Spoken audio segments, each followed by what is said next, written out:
Assalamualaikum warahmatullahi wabarakatuh. Alhamdulillah. Wassalatu wassalamu ala Rasulillah Muhammad ibn Abdillah wa ala alihi wa sahbihi wa man walah.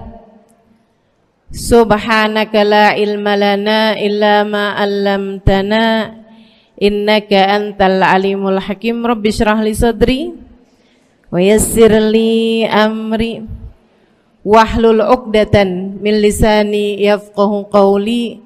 Amma ba'du. Bismillahirrahmanirrahim. Saudari-saudariku sekalian yang saya muliakan, pada hari ini semoga Allah Subhanahu wa taala memperkenankan kepada kita segala rahmatnya. Semoga Allah Subhanahu wa taala mengaruniakan kepada kita perlindungannya. Semoga Allah Subhanahu wa taala menjadikan kita sesuai dengan apa yang Dia inginkan dari hamba-hambanya, dan menjadikan kita semuanya orang-orang yang terjaga seluruh anggota tubuhnya, menjaga mata kita, telinga kita, lisan kita, tangan, kaki, perut, farji, dan hati kita dari segala macam jenis perbuatan-perbuatan dosa yang Dia murka. InsyaAllah kita akan membahas mengenai dosanya mata yang harus kita jauhi. Dan sebelum itu kita baca kembali suratul Fatihah. Kita minta kepada Allah Subhanahu wa taala semoga Allah karuniakan kemanfaatan kepada ilmu kita. Semoga Allah Subhanahu wa taala jadikan mata-mata kita mata yang terjaga. Semoga Allah Subhanahu wa taala lindungi kita dari segala hal yang membuat Dia murka insyaallah. Dan semoga Allah perkenankan mata kita untuk dapat memandangnya dan memandang wajah baginda kita Nabi besar Muhammad sallallahu alaihi wa ala alihi wasahbihi wasallam. Al-Fatihah.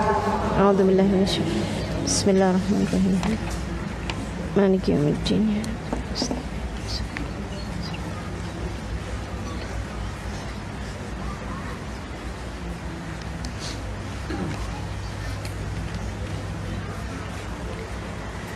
Bismillahirrahmanirrahim.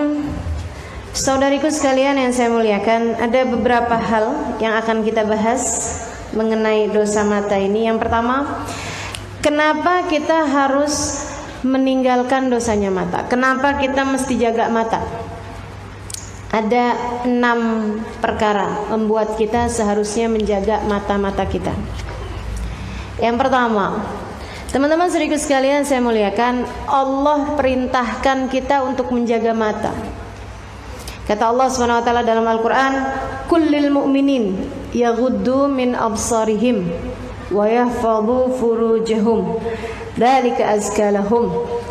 Kata Allah Subhanahu wa taala, sampaikan kepada orang-orang yang beriman, yang laki-laki, yaghuddu min absarihim, hendaklah mereka menundukkan pandangan mereka, wa yahfadhu furujahum, dan menjaga farji mereka.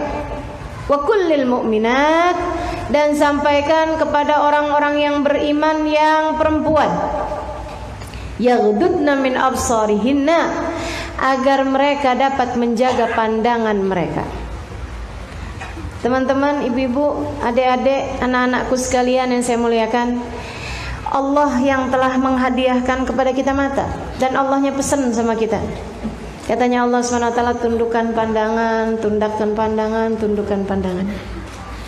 Masa Dia yang udah kasih kepada kita mata, Dia perintahkan mata kita untuk menunduk, dan kita tidak peduli kepada perintah Allah tersebut? Kan gak pantas.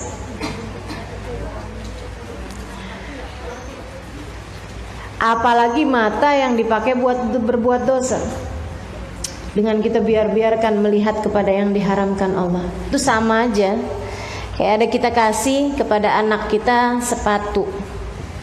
Nak, hadiah ya nak, sepatu. Anak kita, oh dibuka, bagus mah sepatunya mah, sini mama saya pukul pakai sepatu itu.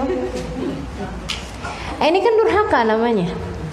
Saudaraku sekalian saya muliakan, demikian pula dengan kita punya mata nih, hadiah dari Allah Subhanahu wa taala. Dan hadiah yang kecil atau yang besar? Luar biasa saudariku sekalian, aneka rupa warna kita lihat dengan mata-mata kita.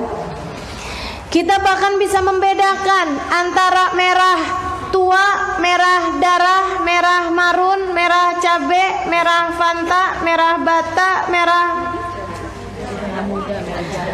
muda, merah jambu, merah delima.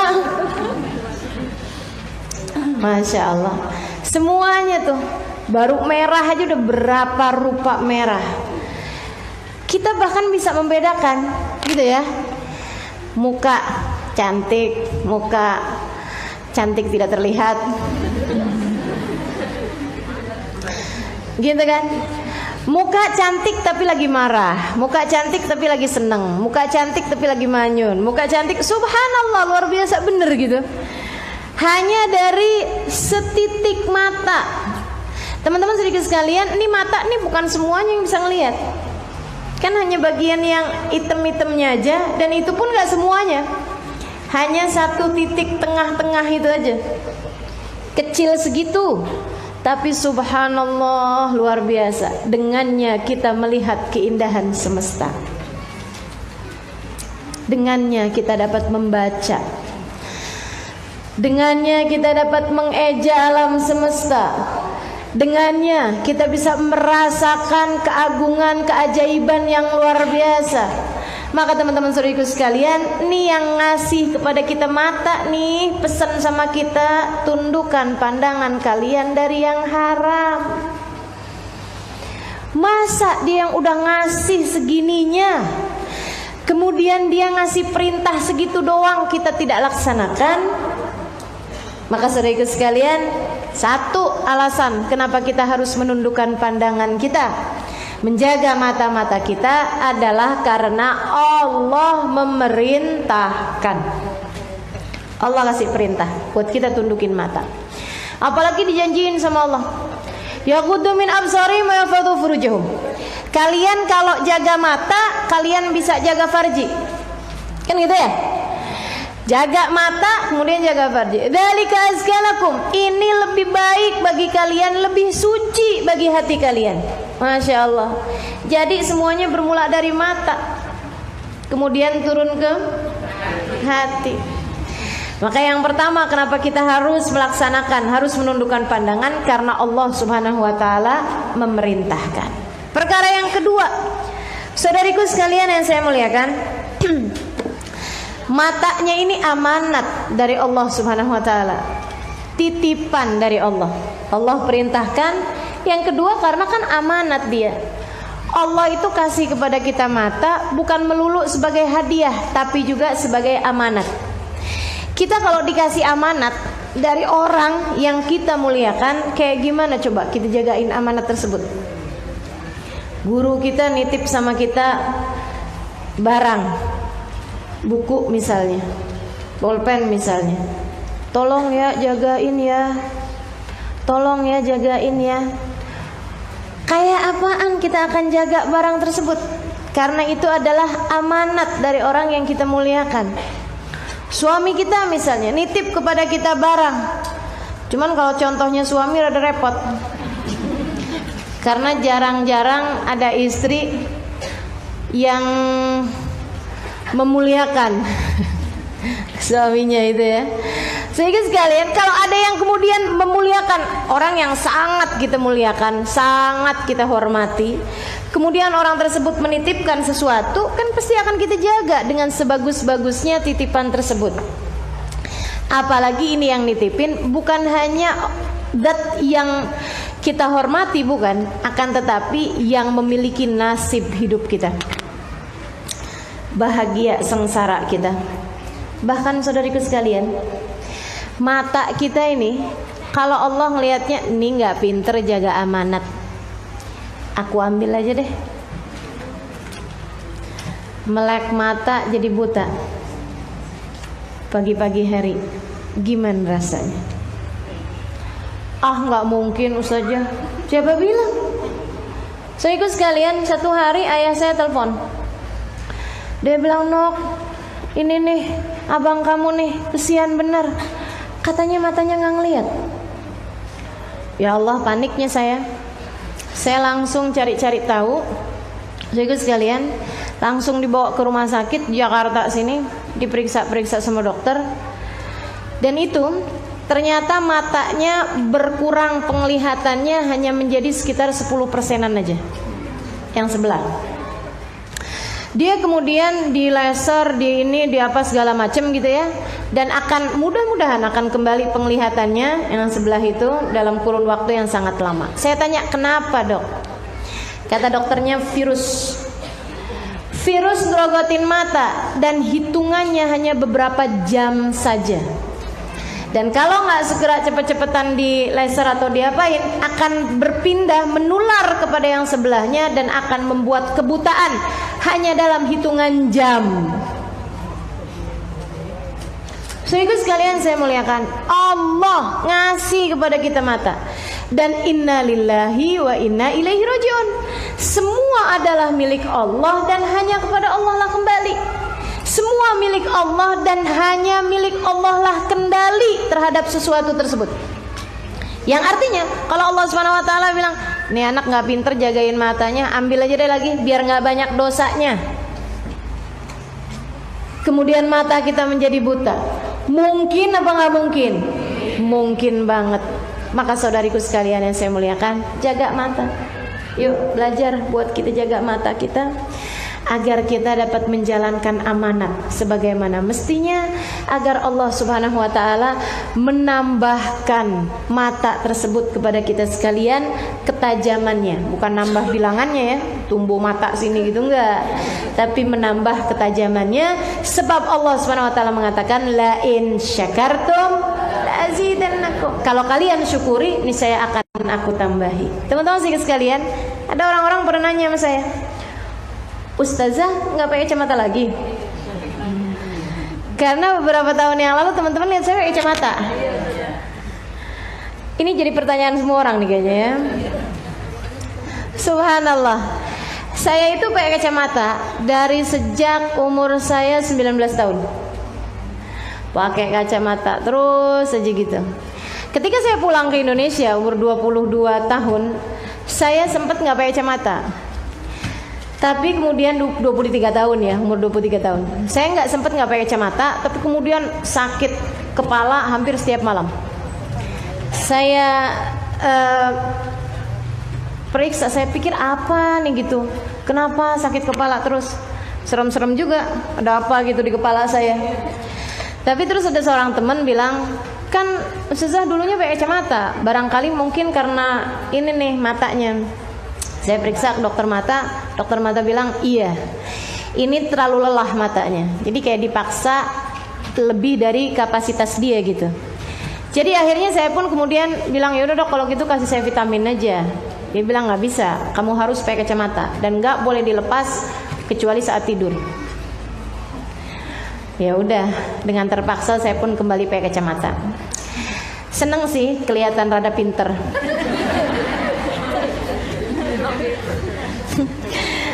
Berapa tahun saya pakai kacamata kemudian, karena kalau nggak pakai kacamata memang juga berat luar biasa.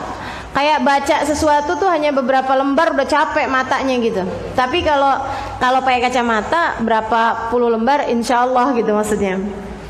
Teman-teman sekalian, akhirnya kemudian lama kelamaan saya itu ngerasa ngelihat arah deket juga nggak bisa, mulai samar-samar gitu. Padahal umur saya belum 40 tahun, apalagi 50 tahun. Masa itu ya, masih 35-an gitu. Akhirnya kemudian saya periksa ke dokter. Saya bilang sama dokternya itu, ini kayaknya saya selain minus, saya juga plus. Dokternya bilang nggak mungkin, yang namanya mata plus itu untuk orang yang sudah di atas usia 40 tahun. Jadi ini mata saya rupa-rupanya usianya sekitar 50 tahunan lah. Akhirnya saya pun kemudian bilang sebenarnya jadi gimana dok? Ya udah, berarti matanya sekarang dia kemudian periksa juga matanya dan ternyata bener. Jadi saya itu ada min dan ada plus. Susah ngelihat jarak jauh, susah ngelihat jarak dekat. Sedikit sekalian yang saya muliakan, satu hari saya cerita sama seorang teman, dia bilang kemudian, nggak apa-apa Ustazah, nanti mata Ustazah menyesuaikan. Maksudnya gimana? Ya plus sama minus kan 0. Iya juga. Mudah-mudahan begitu gitu. Subhanallah ternyata beneran. Teman-teman saya sekalian, lama kelamaan nih mata menyesuaikan. Luar biasa karunia Allah Subhanahu wa taala. Luar biasa karunia Allah Subhanahu wa taala. Ini yang saya bilang tadi tuh, ditambahkan kenikmatannya. Mudah-mudahan Allah jadikan mata kita semua terjaga. Emang Ustazah udah bisa menjaga mata? Enggak juga sih. Luar biasa karunia Allah Subhanahu wa taala, bikin kemudian menambahkan nikmatnya mata. Dari yang asalnya pakai kacamata malah bisa lepas kacamata. Enggak pakai operasi, enggak pakai apa, akan tetapi memang matanya kemudian menyesuaikan karena plus ditambah minus jadi jadi nol. Jadi sekarang alhamdulillah matanya malah justru lebih terang daripada yang dulu-dulu. Luar biasa ya. Teman-teman saudara sekalian yang saya muliakan, demikian pentingnya kita menjaga mata ini karena kayak begitu tuh. Amanat dari Allah Subhanahu wa taala nih mata, kita mau pakai buat sering-sering membaca Al-Qur'an gitu ya. Abah saya itu usianya sudah 70-an. Dan alhamdulillah enggak pakai kacamata. Dan ada begitu banyak orang-orang, salah satunya Hubabah Bahiyah. Itu usianya sudah sangat tua sekali, 100 tahun lebih, dan beliau nggak pakai kacamata. Matanya melihat dengan terang. Masya Allah, Masya Allah. Itu kalau kita pinter-pinter jaga mata. Mudah-mudahan ya Allah jadikan kita jadi pinter jagain mata, insya Allah. Amin. Karena mata adalah amanat. Kalau kita pinter jaga mata, insya Allah Allah akan tambahkan kenikmatan-kenikmatannya. Amin. Kemudian yang ketiga, kenapa sih kita perlu jaga mata? Oh ini penting banget nih, saudariku sekalian. Mata ini sumber fitnah. Benar apa enggak? Benar apa enggak? Benar apa enggak? Coba tuh, ngelihat kemudian kotorlah hati kita.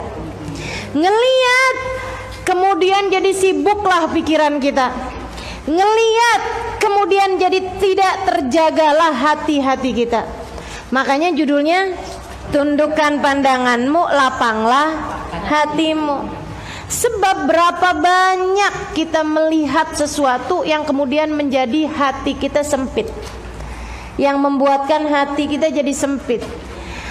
Buat yang muda-muda nih, lagi jalan masuk ke Indomart, kemudian ketemu seorang laki-laki.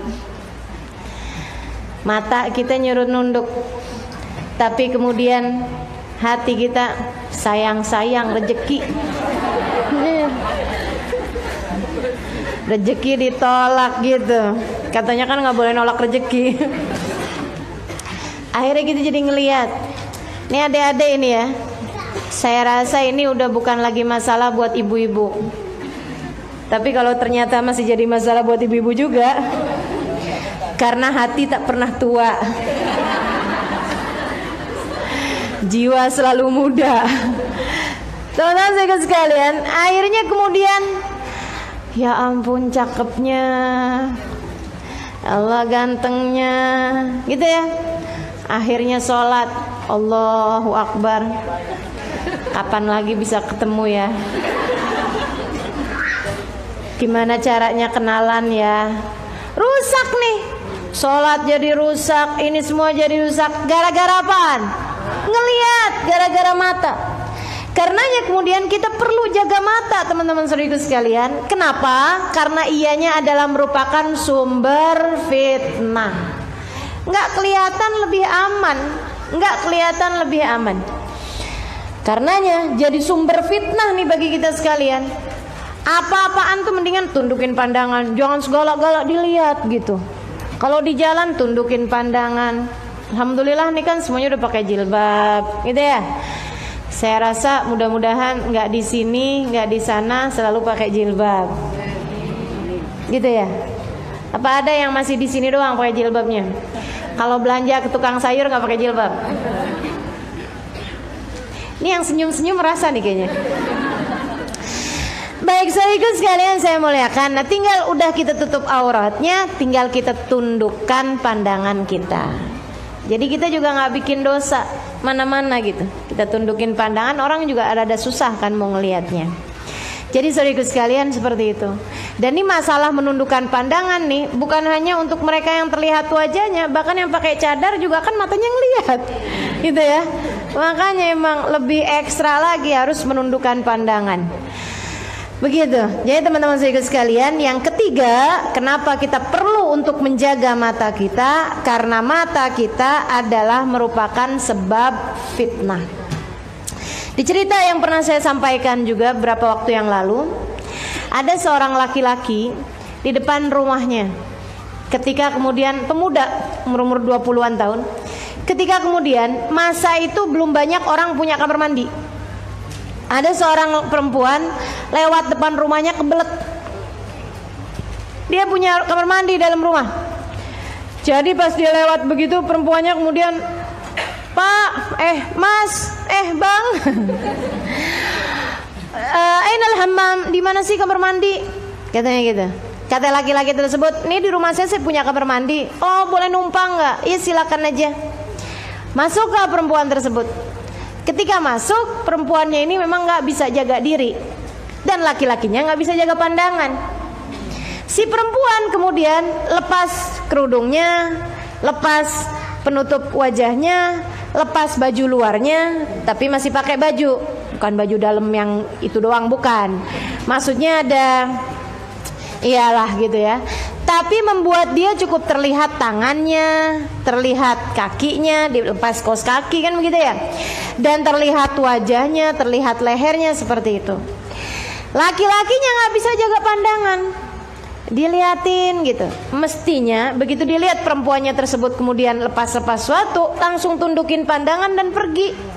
Ini mah enggak, malah ditontonin, liatin rezeki, pandangin. Sampai perempuan tersebut masuk kamar mandi, datang setan godain dia ini.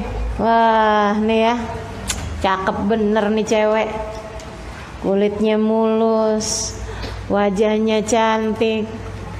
Dia datang fitnah hatinya, terfitnah hatinya, ditutup-tutupin pintu rumahnya.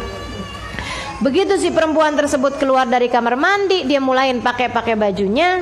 Laki-laki itu bilang, "Kamu sekarang nggak bisa pergi dari rumah saya." Ceweknya cewek kagak bener juga. Ceweknya cewek kurang terjaga juga, tidak terjaga. Tapi dia pinter si cewek nih.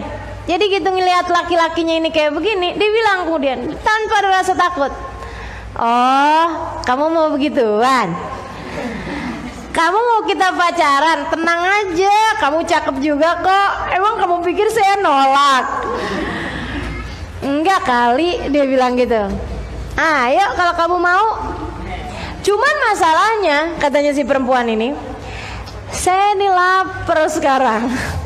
Ya udah dikeluarin, rupa-rupanya jadi lapar. Dia bilang, "Gimana kalau kita makan-makan dulu gitu?" "Oh gitu." Siang laki-lakinya dia pikir karena perempuannya ini mau gitu ya, dia bilang, "Boleh deh kalau gitu." Dia pun kemudian keluar. Saya beliin gado-gado ya di ujung jalan sana. Pergi dia keluar, perempuannya kemudian kabur. Habis itu dia nggak pernah ketemu lagi, nggak pernah lihat lagi. Nah, dosanya mata ditambah dengan dosanya keinginan hati untuk berzina yang dilakukan oleh laki-laki tersebut, tidak pernah dia taubatin. Tidak pernah dia taubatin.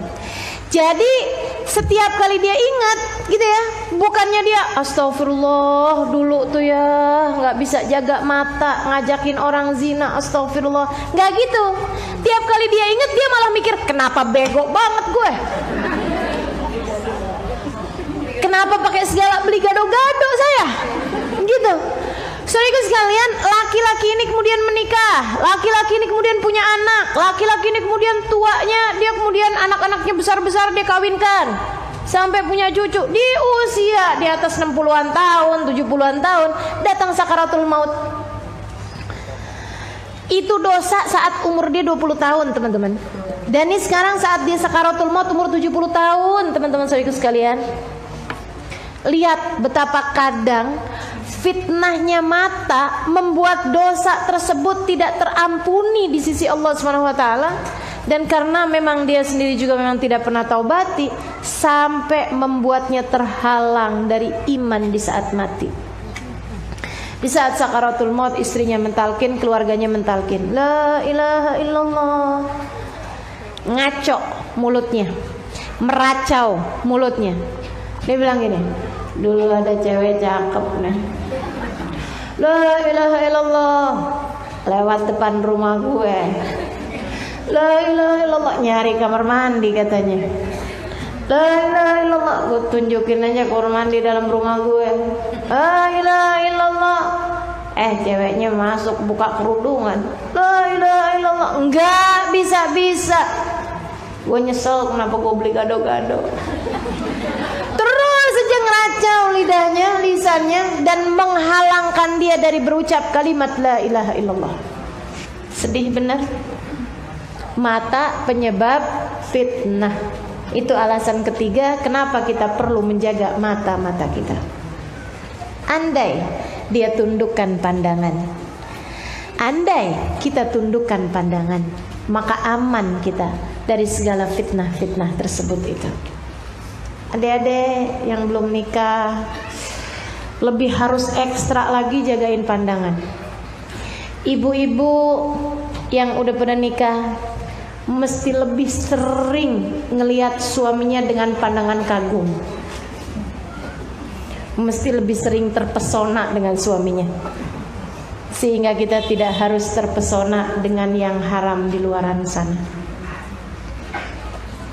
Serius nih? Iya.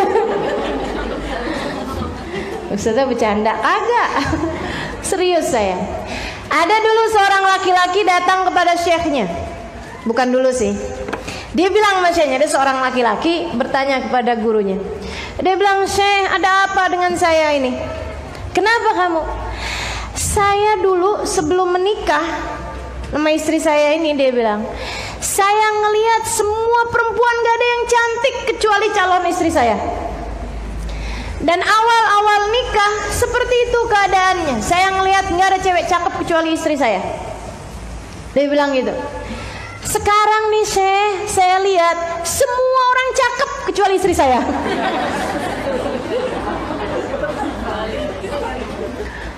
Dulu tuh kayaknya nggak ada yang menarik kecuali istri saya. Sekarang semua orang menarik kecuali istri saya. Mendorong. Menarik atau mendorong? Dia bilang, "Ya Allah Syekh, ini saya jadi susah nih kalau kayak begini nih. Saya jadi kesian gitu, setengah mati nahanin hati sama istri." Gitu ya. Kan orang senang ngeliatin istrinya. Ini enggak gitu.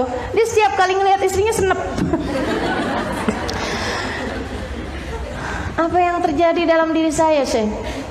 Kata Syekhnya kayak gini, "Apakah istrimu sekarang jadi tidak merawat badan?" "Merawat, Syekh. Malah rajin minum jamu." "Apakah istrimu sekarang menjadi jelek wajahnya?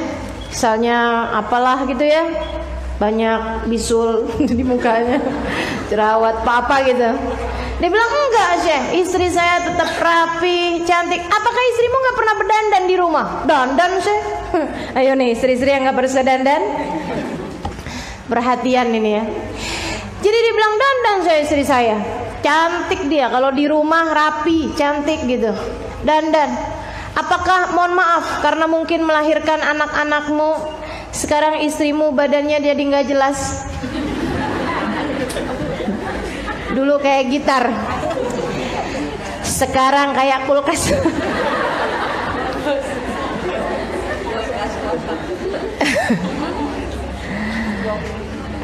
Ya Allah, kayak gimana nih Syekh, katanya gitu ya. Kata Syekhnya, "Apa kayak begitu?" Dia bilang, "Enggak Syekh, wah istri saya badannya kayak biola." Jadi masih cantik juga, masih ini juga gitu. Tapi saya nggak ngerti kenapa jadi seperti ini dan saya tersiksa sendiri. Syekhnya bilang, "Oh saya tahu kenapa begitu." "Kenapa Syekh?" Dia bilang, "Pasti selama ini kamu sering melihat pemandangan haram di luaran sana. Pasti kamu sering menonton tayangan yang nggak benar. Pasti kamu kalau jalan di jalanan ada cewek cantik, kamu tidak menunduk pandangan, malah kamu liatin. Pasti kamu selama ini sering tertarik dan membiarkan hatimu melihat wanita yang bukan mahrammu dengan syahwat, dengan rasa suka.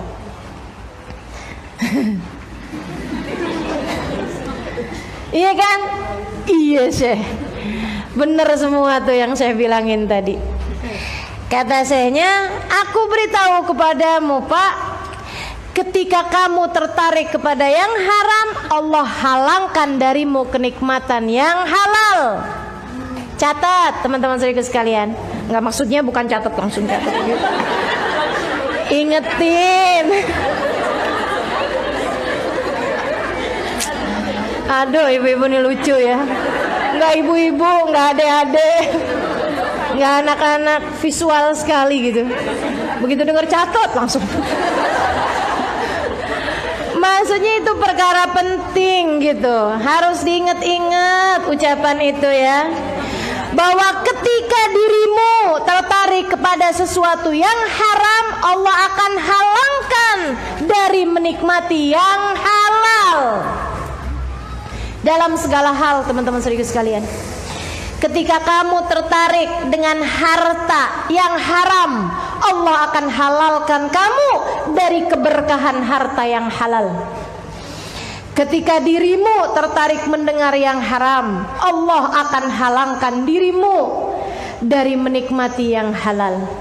Nih kayak nikmatin sholawatan tadi, nikmatin mendengar kebaikan seperti ini akan terhalangkan dari orang-orang yang suka membiarkan telinganya mendengar yang haram, dengerin gosip, kan gitu ya, dengerin lagu-lagu yang mendekatkan ke arah perzinahan, mendengarkan hal-hal yang diharamkan, senengnya dengerin orang berantem.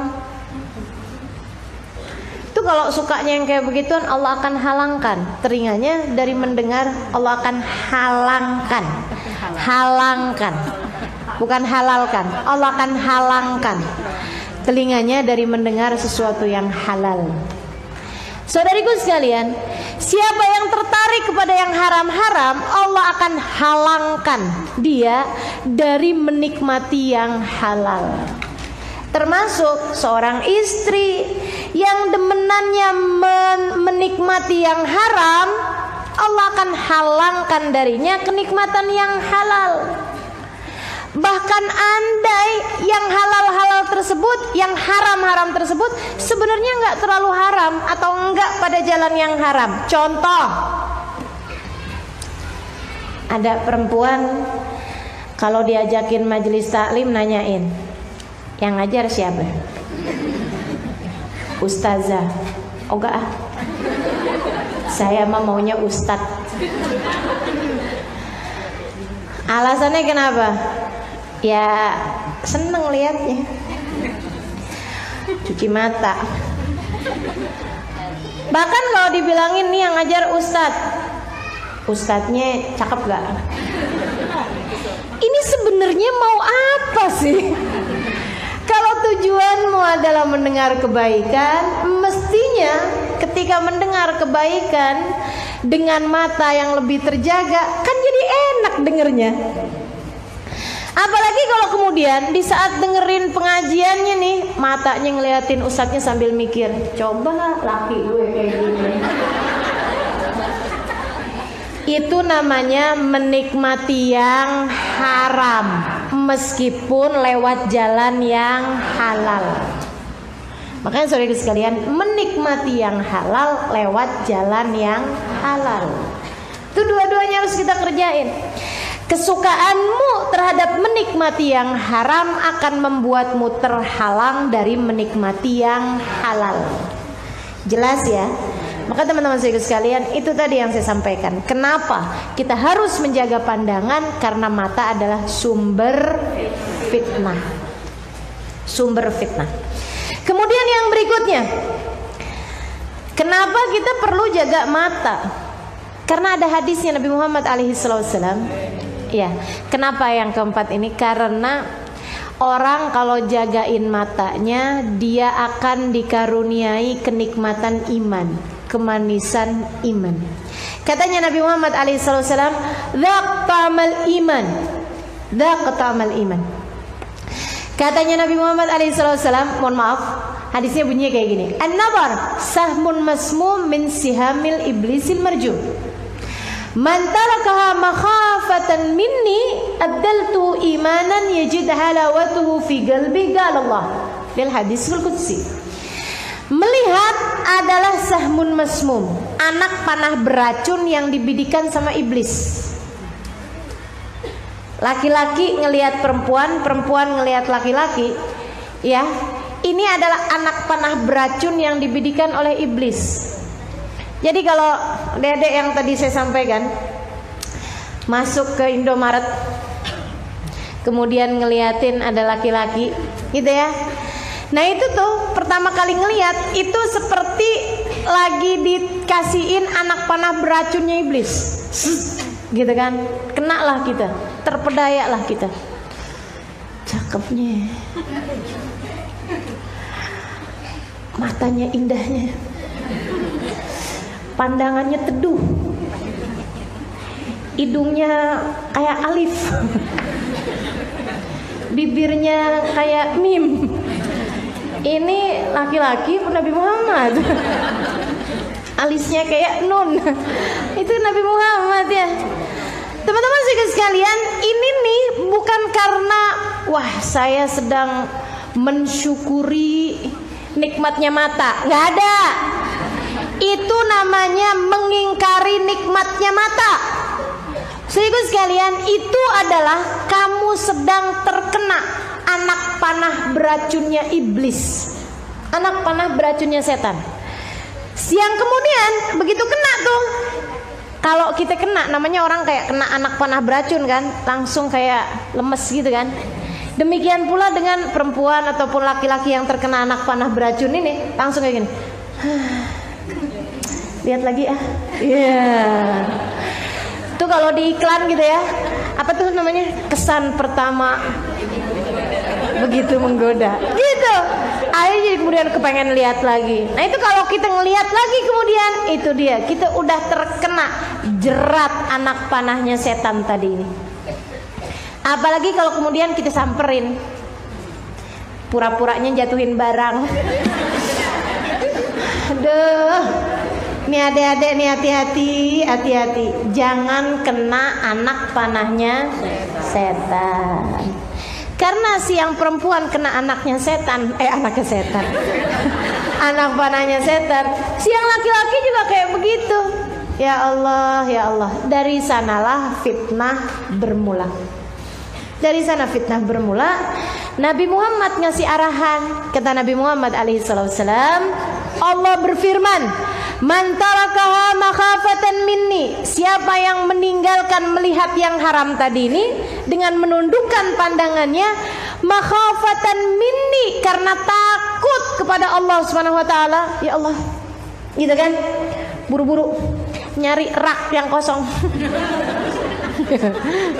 Ngumpet di rak, buru-buru dia cepetan ke kasir, gitu ya. Pas di kasir ngelihat tukang kasir ganteng ya.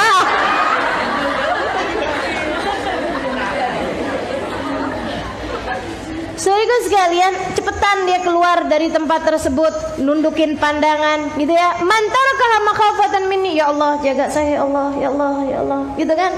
Kemudian dia keluar gitu. Mantarakah makhafatan minni, siapa yang meninggalkannya karena takut padaku, kata Allah Subhanahu wa taala. Karena takut padaku, bukan karena biar dianggap solehah. Ada juga tuh, begitu ngelihat, astagfirullah, astagfirullah, ganteng banget, astagfirullah. Aduh, itu sih bukan karena makhafatan minni tadi ini ya. Apalagi kalau yang dilihat Ustadz, Ustadz ganteng, astagfirullah. Udah tahu Ustadznya ganteng, kalau hadir pengajian dandannya setengah jam, kemudian mau bilang saya emang enggak menundukkan pandangan saya depan Ustadz. Lah terus maksudnya apa itu? Pakai baju yang mana ya? Yang merah udahan kemarin, yang pink juga udah, takut Ustadznya inget lah. Yang kuning aja. Ya ampun teman-teman saya sekalian, itu tadi fitnah ini ya, maka hindari. Terus gimana Ustazah, enaknya Ustazah? Hadirnya tempat Ustazah aja. aman, iya nggak? Taunya kita aman apa enggak? Coba lihat rasa hatimu ketika keluar dari majelis. Kalau yang diinget-inget ucapan ustadznya atau ucapan ustazahnya nggak apa-apa. Tapi kalau yang diinget-inget rupanya, wajahnya, indah tatapnya, nah itu udah berbahaya. Itu fitnah namanya teman-teman saudariku sekalian. Itu fitnah namanya.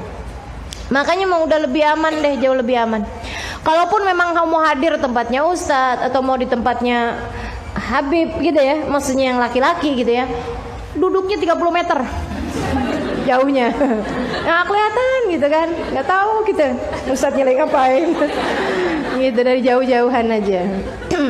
Pandangan, kalau nggak di baliknya tembok, baliknya tiang, kayak gitu, jauh lebih aman. Kita yang lebih tahu bagaimana cara mengamankan hati kita ini.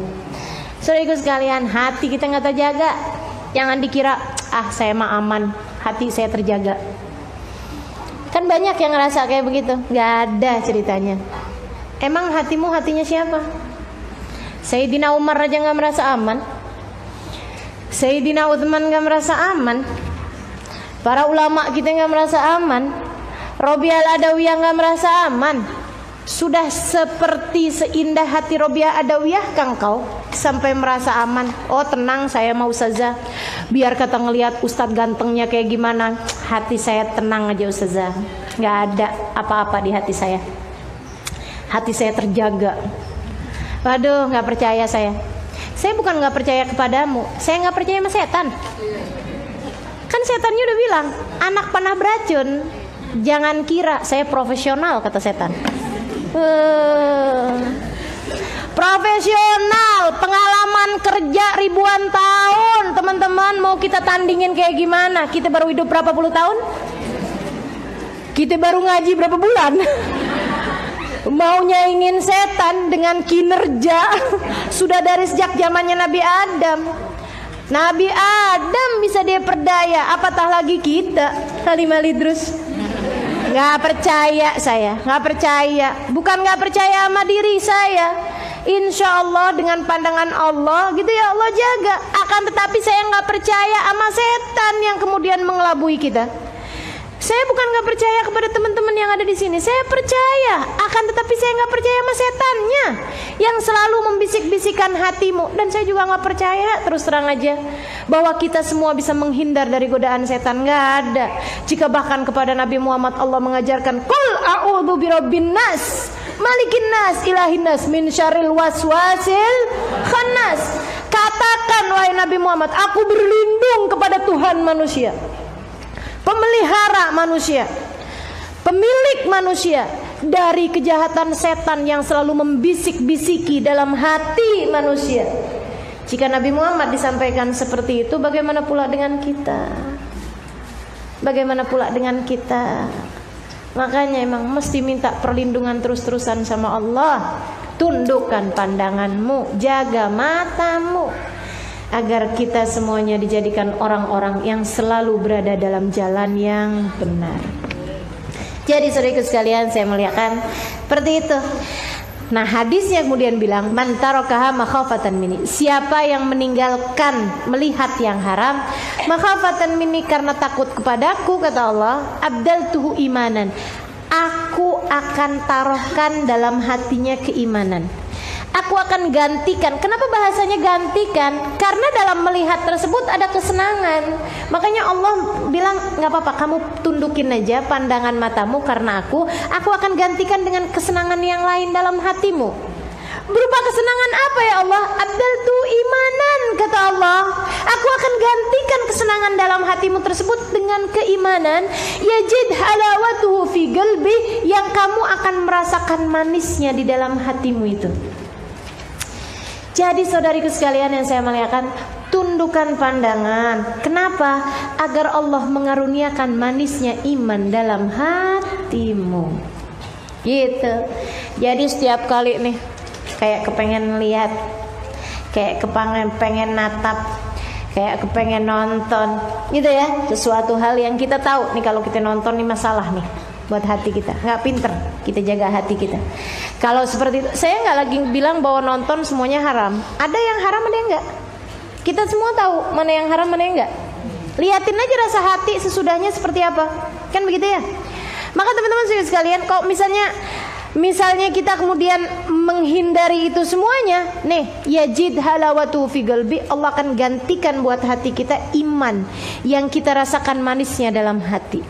Tiap kali datang keinginan untuk melakukan yang diharamkan Allah SWT, kita bilang sama hati kita, udah enak-enak dikasih iman yang manis saja. Enak-enak dikasih kemanisan iman aja.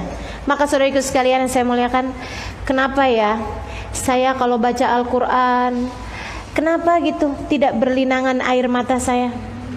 Kenapa ya saya ketika kemudian beristighfar bersama-sama, yang lain pada nangis, saya kok susah nangisnya? Kenapa ya saya enggak mudah bergerak hati saya ketika mendengar kebaikan-kebaikan? Kenapa saya tidak bisa merasakan manisnya iman yang dirasakan oleh orang-orang banyak? Jangan-jangan karena selama ini matamu tidak terjaga. Cobalah jaga mata, Allah akan anugerahkan kepadamu manisnya iman yang akan kau rasakan nikmatnya di dalam hatimu. Gitu. Jadi siapa yang penting? Jika penting bagimu keimanan yang kau rasakan manisnya dalam hati, gitu ya, maka rajin-rajinlah atau berusahalah untuk menjaga pandangan matamu. Gitu. Itu sebab yang keberapa?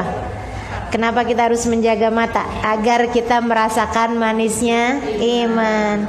Yang kelima, saudariku sekalian yang saya muliakan, kenapa kita perlu menjaga mata kita? Agar khusyuk sholatnya. Emang ngaruh. Ini saya bilangin. Teman-teman saudariku sekalian, kita tuh kalau lagi sholat, itu hati kita, pikiran kita hanya akan mengulang sesuatu yang paling mayoritas dalam hati. Gitu. Sekali lagi ya, kita tuh kalau lagi sholat, itu pikiran kita dan hati kita hanya akan mengulang-ulang sesuatu yang paling mayoritas dalam hati.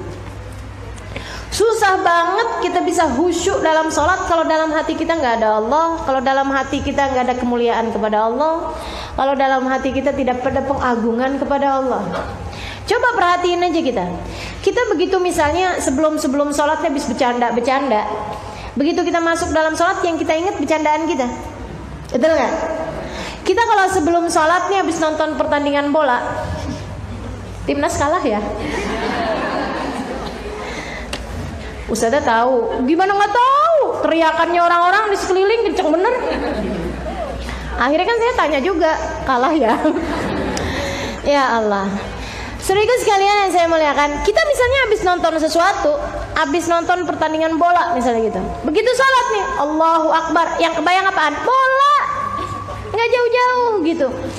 Jadi itu yang namanya hati kita, pikiran kita gitu ya, itu hanya akan mengulang di saat sholat apa yang ada dalam hati kita. Kalau kita biarkan mata kita nih yang merupakan pintunya hati. Pintunya hati ada 2 teman-teman saudara sekalian. Ada 4 kalau dilihat lobangnya. Tapi ada 2 sebenarnya kalau dilihat fungsinya, mata sama telinga. Ini 2 hal ini nih yang kemudian menjadi pintu masuknya sesuatu ke dalam hati. Gitu. Karenanya kemudian apa yang ada dalam apa yang kita lihat di mata kita, apa yang kita lihat dengan telinga kita akan masuk ke dalam hati kita, dan ketika kita sholat Allahu Akbar itu hanya akan mengulang-ulang apa yang ada di sana. Kalau kita lebih menundukkan pandangan, kalau kita lebih menjaga telinga gitu ya, maka hati kita akan lebih terjaga. Apalagi kalau kitanya rajin baca Quran, rajin hadir di majelis ilmu, gitu kan, rajin mendengarkan kebaikan-kebaikan. Nah begitu kita sholat akan lebih mudah bagi kita untuk bisa merasakan kehusyuan dalam sholat kita. Tundukkan pandanganmu, khusyuklah sholatmu. Kalau kepengen khusyuk dalam sholat, rajin-rajinlah menundukkan pandangan. Pinter-pinter nundukin pandangan. Itu hal yang kelima. Yang keenam, yang terakhir, saudaraku sekalian, kita mesti nundukin pandangan. Kenapa? Karena kita kepengen mata kita nanti memandang zatnya Allah. Kita kepengen mata kita bisa lihat Nabi Muhammad. Kita pengen mata kita ngelihat keindahan surga, yang katanya pandangan surga itu mala ainun ra'at wala udhunun sami'at wala khatara ala qalbi bashar. Surga itu kenikmatannya tidak pernah terlihat mata, tidak pernah terdengar telinga, dan tidak pernah terbayangkan di hati manusia. Karenanya kemudian mata yang dipersiapkan untuk melihat segala keindahan tersebut, ila rabbiha nadhirah, memandang kepada zatnya Allah Subhanahu wa taala, kemudian bersama dengan Nabi Muhammad memandang keindahan wajahnya Nabi Muhammad, memandang keindahan wajahnya para ulama, para solihin di hari akhirat nanti, memandang keindahannya surga. Saudariku sekalian, haruslah mata yang terjaga. Bagaimana mungkin mata yang kotor memandang kepada yang suci? Zatnya Allah Subhanahu wa taala, zat yang maha suci, tidak akan bisa dilihat oleh mata yang penuh dengan kotoran-kotorannya. Nabi Muhammad alaihissalam at-tahir, zat yang maha suci, tidak akan bisa dilihat di hari akhirat nanti kecuali oleh mata-mata yang bersih dari dosa-dosanya. Maka saudariku sekalian, kalau ingin matamu kelak diizinkan Allah untuk memandang kepada zatnya Allah, kalau kepengen matanya nanti bisa menyanding, memandang wajahnya Nabi besar Muhammad alaihissalam yang tersenyum tulus kepadamu dan berkata, kamu adalah umatku. Jika ingin matamu nanti bisa melihat buah-buahan surga, sungai-sungainya, bangunan-bangunannya yang indah, jika itu yang ingin engkau diberi kelak di hari akhirat nanti, maka sucikanlah matamu, jauhkan dia dari memandang yang haram. Sebab yang suci hanya bisa dilihat oleh yang suci. Siapin mata dari sejak sekarang. Tundukkan pandanganmu. Jika ingin di hari akhirat nanti matamu dijadikan mata yang diberi dengan keindahan-keindahan tersebut, insya Allah. 6 alasan kenapa kita perlu menjaga mata. Yang pertama karena Allah perintah. Yang kedua karena mata adalah amanah dan titipan dari Allah yang harus kita jaga. Yang ketiga sebab mata adalah sumbernya fitnah. Kemudian yang keempat agar kita lebih bisa merasakan manisnya iman. Yang kelima adalah agar kita dapat khusyuk dalam salat kita. Yang keenam adalah agar kita kelak diizinkan Allah untuk memandang kepada zatnya Allah, dikaruniai memandang wajahnya Nabi Muhammad, dan dikaruniai dapat memandang kepada kenikmatan surga. Baik saudara sekalian, sudah kita tahu alasan-alasan kenapa kita perlu memandang, perlu untuk menjaga mata kita. Nah sekarang saya mau kasih tahu mata kita dijaga dari apaan aja. Dosanya mata tuh apa-apa aja.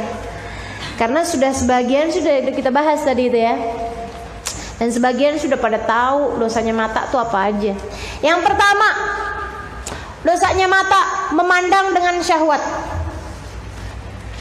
Memandang dengan syahwat. Nah karena memandang dengan syahwat, tahu syahwat ya? Syahwat rasa suka diri. Syahwat yang kalau dibiarkan kemudian menjadi turun ke nauzubillah min dzalik, turun ke farji, bisa kemudian bergerak kepada hal-hal yang tidak diizinkan oleh Allah SWT. Syahwat itu sendiri ada yang halal, yaitu syahwatnya suami kepada istrinya dan juga syahwatnya istri kepada suaminya. Selebihnya memandang kepada syahwat, nauzubillah, bahkan kepada anak sendiri hukumnya haram. Syahwat ya ini ya, bukan rasa sayang, bukan rasa cinta. Teman-teman bisa tahu kan bedanya? Faham ya? Nah itu. Jadi saudaraku sekalian, yang pertama memandang dengan syahwat ini haram kepada siapapun, baik secara langsung ataupun secara non langsung. Non langsung tuh lewat TV, lewat internet, lewat handphone gitu ya, memandang.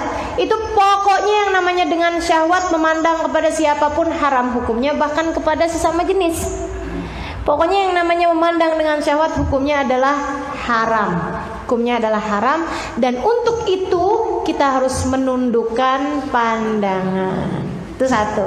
Yang kedua, dosanya mata adalah melihat kepada laki-laki yang bukan mahramnya jika dikhawatirkan terdapat fitnah. memandang kepada laki-laki yang bukan mahramnya, itu haram. Maka saudara-saudariku sekalian, dah nih lagi jalan, laki-laki tundukin. Lagi jalan, Ustazah kalau laki-lakinya kecil banget, ya kalau aman dari fitnah sih nggak apa-apa. Anak bayi, masa kita tilik bayi nggak kita liatin mukanya, kan tersinggung orang. Begitu ngelihat kita, mana anaknya ini, astagfirullah. Kenapa ya? Bukan mahram. Enggak gitu juga gitu.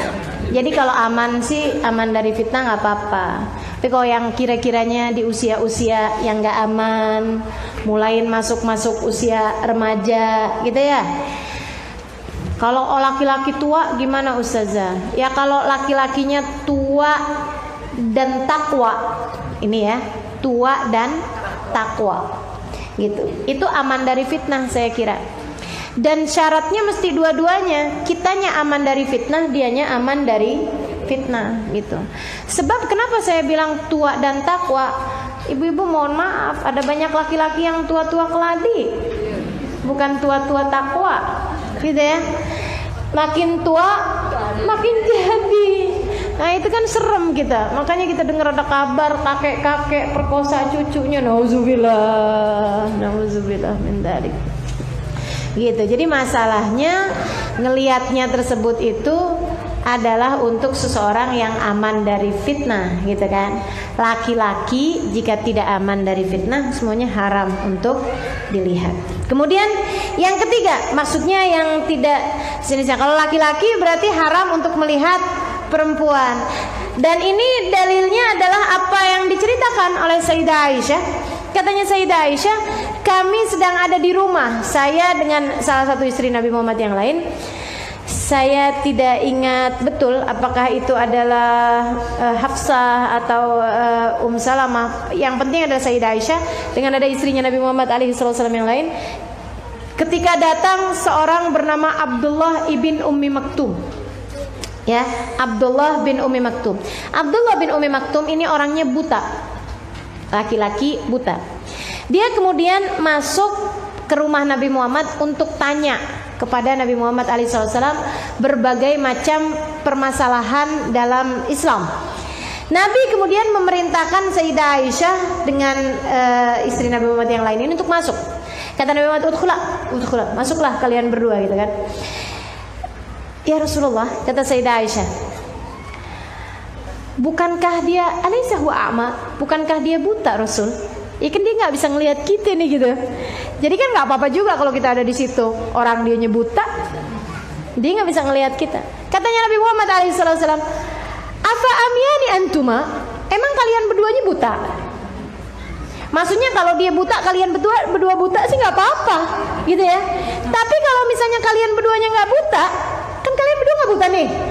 Dia emang nggak bisa ngelihat kamu, tapi kamu kan bisa ngelihat dia. Masuk kemudian dua istrinya Nabi Muhammad tersebut. Maka saudariku sekalian yang saya muliakan, ini menunjukkan bahwa kita haram melihat laki-laki yang bukan mahram kita, begitu ya. Baik karena khawatir fitnah ataupun tidaknya fitnah sekalipun gitu. Jadi jangan diliatin. Sebab nih, kadang-kadang kita ngelihatnya kayak yang enggak kok, dia nggak cakep, aman dari fitnah gitu ya. Tapi kemudiannya katanya orang Jawa tuh, apa sih namanya? Tresno jalaran soko kulino, gitu ya. Allah bisa karena biasa. Cinta bermula dari keseringan melihat, teman-teman saudaraku sekalian. Kayaknya biasa-biasa, tapi kalau sering lihat, lama-lama cakep juga nih. Lama-lama kemudian terjadinya fitnah gitu. Karenanya mesti berhati-hati. Itu yang kedua. Kemudian yang ketiga, haram bagi kita untuk melihat aurat, walaupun sesama perempuan, walaupun anaknya sendiri. Dan ini perhatian buat ibu-ibu saudaraku sekalian, dilarang berenang bersama dengan keluarga yang memperlihatkan aurat kita, walaupun sama anak laki-laki kita sendiri di atas usia 7 tahun, 8 tahun, 9 tahun, 10 tahun. Itu udah gak aman. Ibu-ibu mandi sama anak perempuannya. Kalau anak perempuannya bayi sih gak apa-apa bu. Kalau anak perempuan ibu bayi umur setahun, 2 tahun, 3 tahun, 4 tahun masih nggak apa-apa. Tapi begitu anak ibu nih, sesama perempuan sekalipun di atas usia 10 tahun gitu, udah nggak boleh mandi berdua-duaan. Udah nggak boleh. Jangan dikirain nggak apa-apa, anak sendiri ini kok enak, daripada ngantrinya panjang, yuk kita masuk kamar mandinya berdua aja. Enggak gitu, nggak boleh. Apalagi anak laki-laki, gitu ya. Melihat kepada aurat. Apa batasan aurat laki-laki ataupun perempuan? Antara pusar ke lutut jika yang mahram. Jadi saudaraku sekalian, anak perempuan sama bapaknya, walaupun sama bapaknya itu ngelihat paha nggak boleh, si bapak ngelihat paha anak perempuannya nggak boleh, pun sebaliknya anak perempuan ngelihat paha bapaknya nggak boleh. Yang boleh siapa? Suami sama istri, itu doang yang nggak punya aurat. Yang lain semuanya ada auratnya. Antara pusar ke lutut selalu menjadi aurat siapapun. Jadi nggak boleh lihat, nggak boleh. Sesama perempuan nggak boleh. Makanya kalau ditanya gitu, terus pijit gimana Ustazah? Nggak boleh. Kalau antara pusar ke lutut. Makanya saya kalau pijit gitu ya, kecuali karena darurat, misalnya kakinya jatuh gitu kan, nah itu kan memang darurat.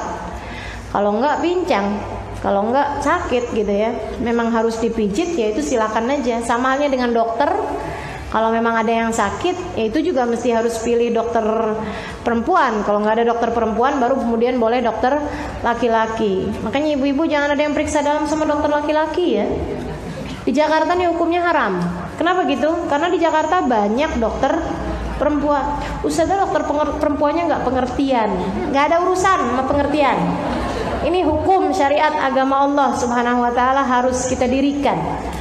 Wah Ustazah, saya dulu mah nggak tahu. Nggak ada hukum bagi yang nggak tahu. Tapi sekarang sesudah tahu, jadi lebih menjaga, harus kita jaga. Ya Ustazah kenapa dikasih tahu? Nyesel dia jadi tahu, jadi nggak boleh pijit Ustazah. Ya Allah. Iya, jadi nggak boleh pijit. Lulur juga. Iya. Jadi saya tuh kalau misalnya yang pijit-pijit gitu ya, yang antara pusar ke lutut saya pijitin sendiri. Nah Mbak sini, saya sendiri aja. Atau nggak usah gitu kan? Atau ditaruhin kain sehingga dia mijitnya dari bagian luar aja. Seperti itu. Jadi saudaraku sekalian yang saya muliakan, sebab melihat aurat hukumnya adalah haram. Kemudian yang berikutnya, melihat dengan pandangan menghina kepada seluruh umat. Siapapun, kita jangan ngelihat sesiapa dengan pandangan menghina, dengan pandangan merendahkan. Hukumnya adalah haram. Ini mata kita ngerjain dosa kalau kita ngelihat seorang dengan pandangan menghina. Bahkan terhadap pelaku dosa sekalipun, jangan memandangnya dengan pandangan menghina. Kamu tidak pernah tahu, apalagi diancam sama Nabi Muhammad alaihissalam. Katanya Rasulullah, ma ayyara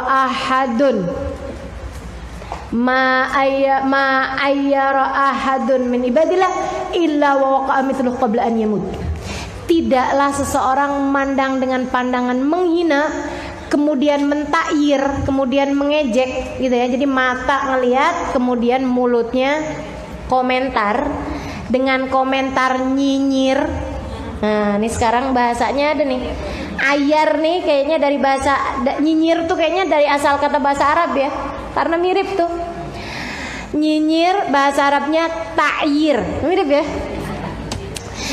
Tidaklah seseorang memandang dengan pandangan menghina kemudian dia nyinyir, kemudian dia berkomentar dengan komentar yang pedes, komentar yang nyakitin hati, komentar yang merendahkan.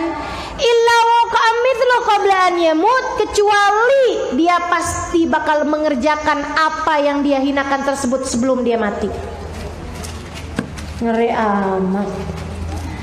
Jadi kalau ngelihat orang amit-amit bajunya, naudzubillah, amit-amit cabang bayi, bajunya terbuka kayak begitu, naudzubillah, gitu ya. Hati-hati teman-teman sekalian. Satu hari akan datang waktumu kamu buka aurat kayak begitu. Serem bener. Walaupun dalam keadaan terpaksa. Misalnya rumah kebakaran atau apa gitu ya, kita dalam keadaan kayak begitu, pakaiannya belum lagi di kamar mandi. Ketika kemudian diteriakin, sampai nggak sadar keluar pakai bikini, keluar pakai pakaian dalam doang, misalnya gitu, bisa jadi gitu. Maka saudariku sekalian, hati-hati, jangan pernah takhir orang. Kita nggak pernah tahu, serem terjadi sama diri kita, terjadi sama diri kita, atau terjadi kepada anak-anak kita. Ngeri amat. Ih, pelacur tuh ganti sana ganti sini, rame-rame begitu. Ya Allah, jangan. Kalau kita ngelihat maksiat, kalau kita ada dengar kesalahan orang perbuat, ada aib-aibnya orang, rapi-rapi buat nutup aib tersebut. Rapi-rapi. Kenapa? Sebab kita punya aib, orang punya mulut. Kan gitu ya? Ngelihat aibnya orang jangan diomongin. Kenapa? Sebab orang lain juga punya mulut dan kita juga punya aib. Katanya Nabi Muhammad alaihissalam, siapa yang buka aibnya orang, siapa yang ngomong dengan aibnya orang nih, disampein aibnya orang pada orang lain, Allah akan buka aibnya walaupun dari dalam kamarnya sendiri. Serem amat. Ya Allah, ya Allah. Hati-hatiin. Jadi kalau kita ngelihat orang berbuat maksiat, lebih baik sibukkan hati dengan berdoa, sibukkan lisan dengan berdoa, tapi jangan di depan orang. Sebab doain orang lain di depan orang lain yang terkait masalah aib, sama juga buka aibnya dia. Kan begitu ya? Ya Allah, walaupun orang itu kelihatannya baik, tapi saya yang sudah tahu seperti apa dia, tutupin aib-aibnya ya Allah. Didengar sama sebelah, emang dia kenapa ya? Kayaknya doa, padahal dia lagi ini kan gitu ya. Kita udah kelihatan gitu orang lain gitu. Ya Allah, kasih hidayah tuh orang. Kan yang sebelah kita nanya, emang kenapa dia? Gitu. Maka saudaraku sekalian, saya melihatkan doanya fi dhahril ghaib. Doanya jangan di depan orang. Doanya saat kita lagi tahajud itu baru beneran doa. Doanya saat kita lagi sujud itu baru beneran doa. Saat kita lagi munajat kepada Allah, gak ada sesiapa yang tahu. Ya Allah, ya Allah, orang itu ya Allah telah mengerjakan perbuatan dosa, telah membuatmu murka. Ya Allah, tutupilah aibnya dan tutupilah aibku. Ya Allah, beri hidayahmu kepadanya dan kepadaku. Itu yang seharusnya dilakukan oleh sesama saudara muslim, sesama saudari muslimah. Kalau kita tahu ada aibnya orang, kita rajin-rajin tutupin baik-baik sambil minta sama Allah Subhanahu wa taala, mudah-mudahan Allah jaga dirinya dan Allah jaga diri kita. Amin ya rabbal alamin. Amin ya rabbal alamin. Begitu ya. Kemudian yang terakhir, pandangan yang juga haram adalah melihat dunia dengan pandangan kagum dan melihat syiar agama Allah dengan pandangan menghina. Melihat dunia dengan pandangan kagum, melihat sesuatu yang berjenis yang ukhrawi gitu ya, dengan pandangan merendahkan. Saudaraku sekalian, melihat dunia kagumnya luar biasa. Masya Allah, ya Allah, rumahnya gede banget, gitu ya. Waduh, ya ampun, mobilnya bagus banget. Ya Allah, pokoknya udah ngelihat dunia pandangannya kagum banget gitu. Tapi giliran melihat sesuatu yang ukhrawi, ya Allah, menghinakan luar biasa. Ih, ustadz itu ya. Ih, ustazah itu ya. Ih, orang-orang tuh ya pada pergi ke pengajian kayak kagak ada kerjaan. Ih, gitu. Kayak menghinakan gitu, yang syiar-syiar agama Allah. Nauzubillah, itu penyakit hati, teman-teman saudaraku sekalian. Itu penyakit hati. Sampai ada orang pulang dari haji bukannya jadi bener malah gila. Ada nih teman saya cerita, Jawa Timur sana ya. Dia bilang, ya Allah, ada teman saya, ada tetangga kami, dia bilang pulang haji jadi gila. Dia tuh dari sebelum haji niatnya udah nggak benar gitu. Dia nggak tahu dan duitnya juga mungkin uang nggak halal ya gitu kan. Mau haji, mau lihat Ka'bah kayak apaan sih? Orang segitunya sama Ka'bah. Udah nggak benar. Jadi tuh hatinya nggak ada penghormatan, nggak ada pengagungan terhadap syiar agama Allah, malah justru sebaliknya. Nyampe lah dia di Mekah. Saudaraku sekalian, orang pertama kali ngelihat Ka'bah, memang cara pandang tuh bergantung dari hati, cara dengar juga bergantung dari hati ya.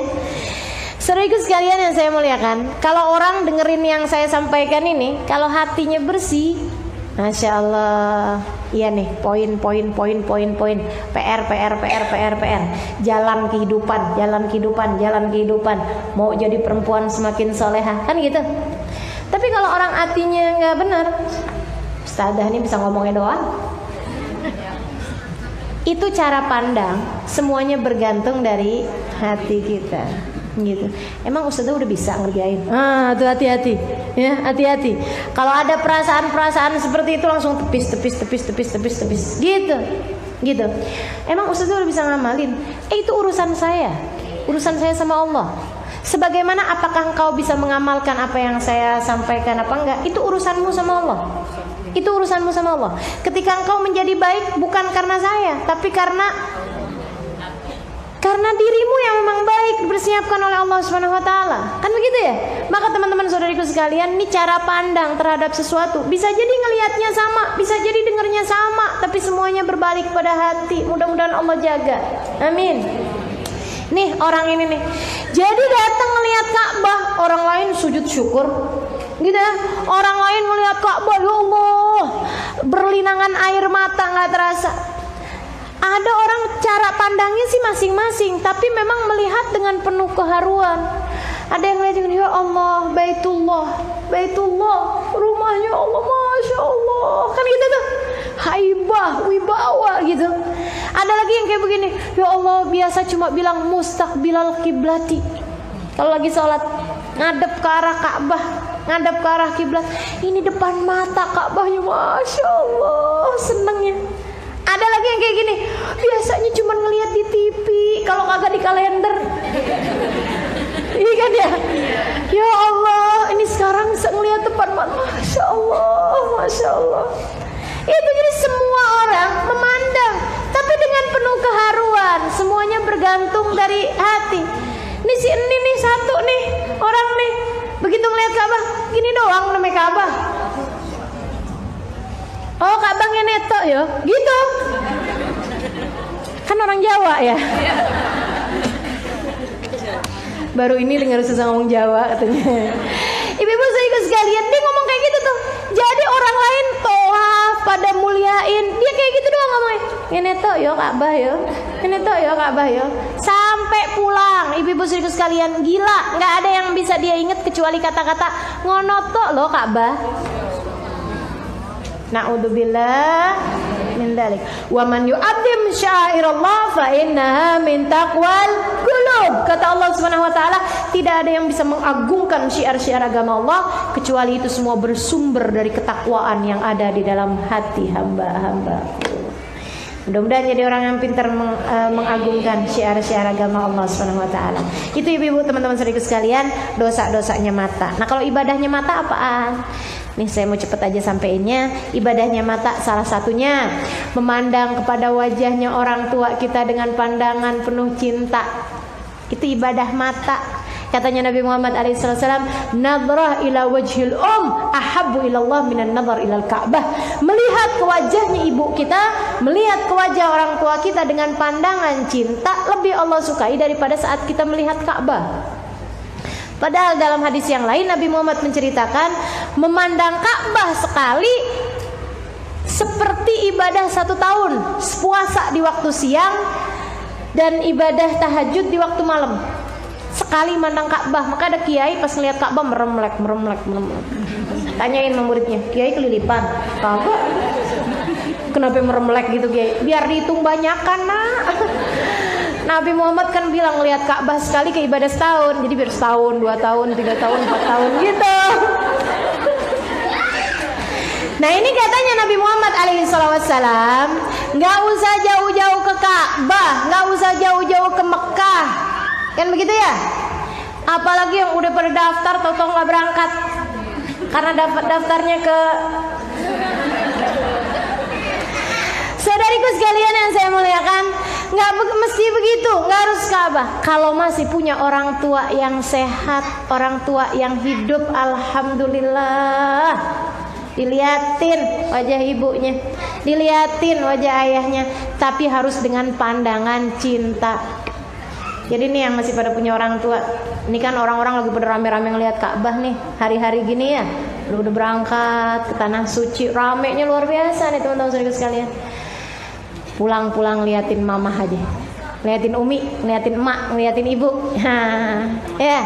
Tapi pandangannya harus dengan pandangan cinta. Ya Allah mah, gitu, Dumi, gitu ya.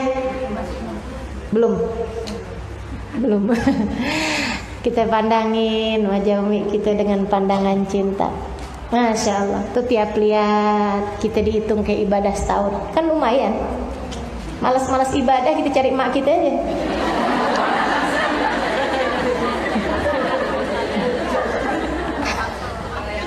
Iya kan, enak kayak kita liatin. Tapi jangan kayak tadi depan emak kita. Kamu kenapa nak? Mi ngelihat orang tua tuh Mi kayak ibadah setahun. Sekali ngelihat, jadi biar dihitung banyakan ya Allah. Atau memandangnya nggak pakai pandangan cinta, pandangan menyelidik. Emaknya tinggal bingung, kenapa sih nak kamu nih? Ini kayaknya kesambet di mana nih? Memandang dengan cinta ke wajah orang tua kita, gitu ya, dengan pandangan penuh cinta. Siapa lagi selain orang tua? Guru-guru kita, walaupun masih muda. Asal dengan ainut ta'zim, dengan pandangan mengagungkan, dengan pandangan penuh cinta, gitu ya. Ada nilai pahalanya, jangan dikira enggak. Ada nilai pahalanya. Teman-teman sekalian, memandang guru-guru kita. Kalau memandang mertua masuk apa enggak? Ya, pakai niat, insya Allah masuk. Deh, orang tua udah nggak ada, sisanya mertua. Ya udah deh. Tak ada rotan, akar pun jadi. Walaupun itu sebenarnya hadisnya mengenai orang tua. Baik, saudaraku sekalian yang saya muliakan. Kemudian mana lagi? Memandang ulama itu ya, yang tadi saya sampaikan. Memandang ulama itu juga nilai ibadah yang lain lagi. Ini salah satu dari ketaatan kita, memandang ulama, memandang syiar-syiar agama Allah Subhanahu wa taala dengan pandangan takdim. Asalkan tidak dengan pandangan syahwat. Kayak yang tadi saya sampaikan. Itu kan, Ustazah, masalahnya ulamanya kita ganteng-ganteng. Alhamdulillah, kan jadinya senang diliatinnya. Tapi jangan dengan pandangan yang nggak benar. Itu tadi pandangan syahwat, gitu ya. Kita liatin, ya Allah, nih orang yang menyampaikan kita kepada Allah. Ya Allah, nih orang yang bikin kita kenal sama Nabi Muhammad. Ya Allah, gitu. Apalagi kalau kita bisa mikir, ya Allah, dulu sahabat enak bisa ngelihat Nabi Muhammad. Tapi kan Nabi Muhammad dilihat para sahabat, sahabat dilihat matabiin, tabiin dilihat matabiin, tabiin. Nyambung. Ini orang ngelihat ulama di atasnya, ulama di atasnya, ulama di atasnya, ulama di atasnya. Ini deh, nyampe nyambung kepada Nabi Muhammad.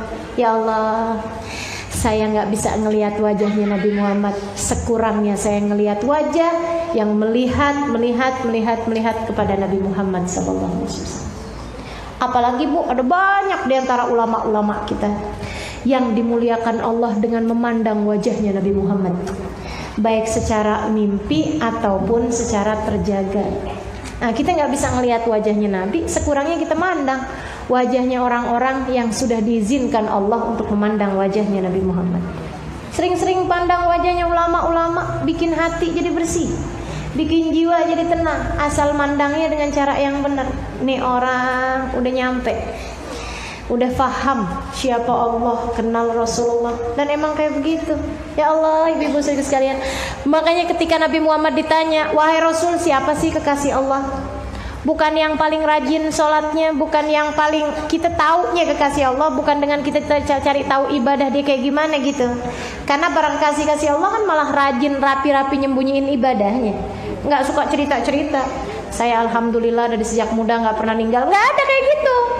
Nggak akan kita dengar dari para kekasih-kasihnya Allah pengakuan-pengakuan tentang ibadah mereka.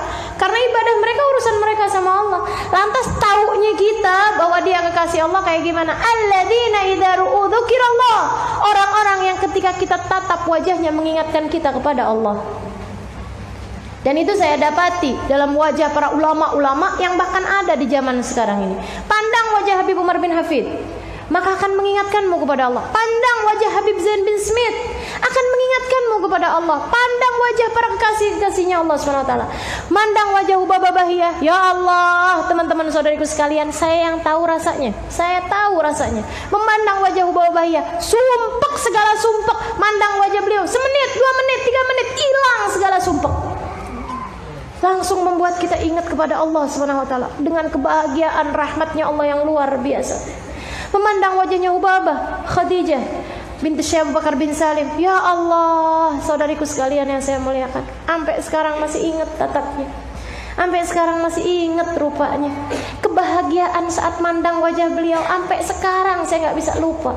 Saudariku sekalian, mandang wajahnya Hubabah Zahra, ibunda dari Habib Umar bin Hafid, punya anak bisa kayak begitu. Itu ya, anak-anaknya ahli taat semua, anak-anaknya ahli taat semuanya. Ibu-ibu, teman-teman, saudara sekalian, saya sampai sekarang masih ingat senyumnya yang indah. Ya Allah, ya Allah.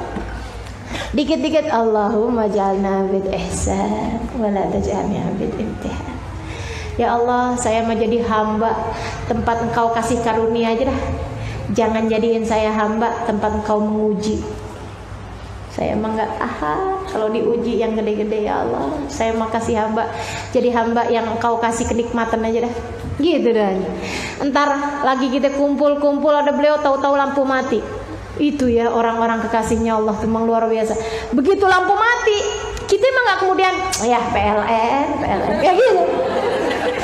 Kita tuh modelnya kayak begitu. Kita lampu mati inget PLN. Pemerintah yang disalahin, padahal bayar udah mahal, udah segala macam tuh. Itu orang-orang kasihnya Allah SWT. Begitu dep lampu mati, ya Allah terangkan kubur kami ya Allah. Ya Allah, ini orang-orang memang luar biasa. Terangkan kubur kami ya Allah, terangkan wajah kami ya Allah. Jadikan kami dapat memandang yang paling bercahaya, baginda kami Nabi Muhammad ya Allah. Gitu. Itu secara refleks, gak pakai direncanain gitu. Emang udah langsung. Subhanallah, alladzina idza ru'u dzukirallah. Orang-orang yang ketika pandang wajah mereka mengingatkan kita kepada Allah. Dan itu seindah-indah ibadah, teman-teman saudara sekalian. Seindah-indah ibadah. Jika engkau mendapati para kekasih Allah SWT, pandangin aja mukanya, dah gak usah ngapa-ngapain. Seindah-indah ibadah, asalkan kita dapetin mereka itu ya. Kan jarang-jarang juga ketemunya. Itu ya. Kemudian yang berikutnya, memandang semua orang dengan pandangan cinta, dengan pandangan sayang. Ngelihat siapapun tuh yang sayang, ngelihat anaknya sayangin, ngelihat suaminya cintain, ngelihat tetangganya sayangin, semua orang pandang mereka dengan pandangan penuh kasih sayang. Itu adalah merupakan salah satu taatan mata yang mesti kita lakukan. Dan selebihnya yang terakhir, memandang kepada Al-Quran, memandang kepada kitab-kitab pelajaran gitu ya, memandang kepada apapun yang mengingatkan kita kepada Allah Subhanahu wa ta'ala, mengingatkan kita kepada jalan surga. Melihat buku catatan, jangan dikira bukan ibadah, itu ibadah. Alhamdulillah, saudari-saudariku sekalian yang saya muliakan, pada hari ini semoga Allah Subhanahu wa ta'ala memperkenankan kepada kita segala rahmatnya. Semoga Allah Subhanahu wa ta'ala mengaruniakan kepada kita perlindungannya. Semoga Allah Subhanahu wa ta'ala menjadikan kita sesuai dengan apa yang Dia inginkan dari hamba-hambanya, dan menjadikan kita semuanya orang-orang yang terjaga seluruh anggota tubuhnya, menjaga mata kita, telinga kita, lisan kita, tangan, kaki, perut, farji, dan hati kita dari segala macam jenis perbuatan-perbuatan dosa yang Dia murka. Insyaallah kita akan membahas mengenai dosanya mata yang harus kita jauhi. Dan sebelum itu kita baca kembali suratul Fatihah. Kita minta kepada Allah Subhanahu wa taala semoga Allah karuniakan kemanfaatan kepada ilmu kita. Semoga Allah Subhanahu wa taala jadikan mata-mata kita mata yang terjaga. Semoga Allah Subhanahu wa taala lindungi kita dari segala hal yang membuat Dia murka insyaallah. Dan semoga Allah perkenankan mata kita untuk dapat memandangnya dan memandang wajah baginda kita Nabi besar Muhammad sallallahu alaihi wa ala alihi wasallam. Al-Fatihah. A'udzubillahi minasyaitonir rajim. Bismillahirrahmanirrahim.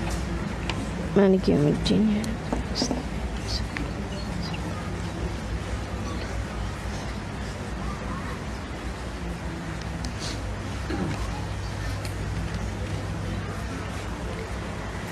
Bismillahirrahmanirrahim.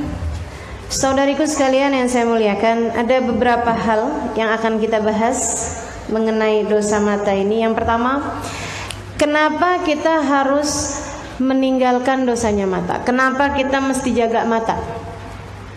Ada 6 perkara membuat kita seharusnya menjaga mata-mata kita. Yang pertama, teman-teman saudariku sekalian saya muliakan, Allah perintahkan kita untuk menjaga mata. Kata Allah Subhanahu wa taala dalam Al-Qur'an, "Kullil mu'minin yaghuddu min absarihim wa yahfadhu furujahum, dzalika azka lahum."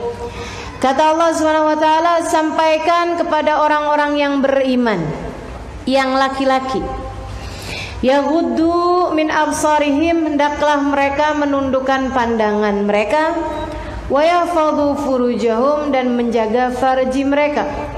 Wa kullil mu'minat, dan sampaikan kepada orang-orang yang beriman yang perempuan, yaghdudna min absarihinna, agar mereka dapat menjaga pandangan mereka. Teman-teman, ibu-ibu, adik-adik, anak-anakku sekalian yang saya muliakan, Allah yang telah menghadiahkan kepada kita mata, dan Allahnya pesan sama kita. Katanya Allah SWT, tundukkan pandangan, tundukkan pandangan, tundukkan pandangan. Masa Dia yang udah kasih kepada kita mata, Dia perintahkan mata kita untuk menunduk, dan kita tidak peduli kepada perintah Allah tersebut? Kan gak pantas.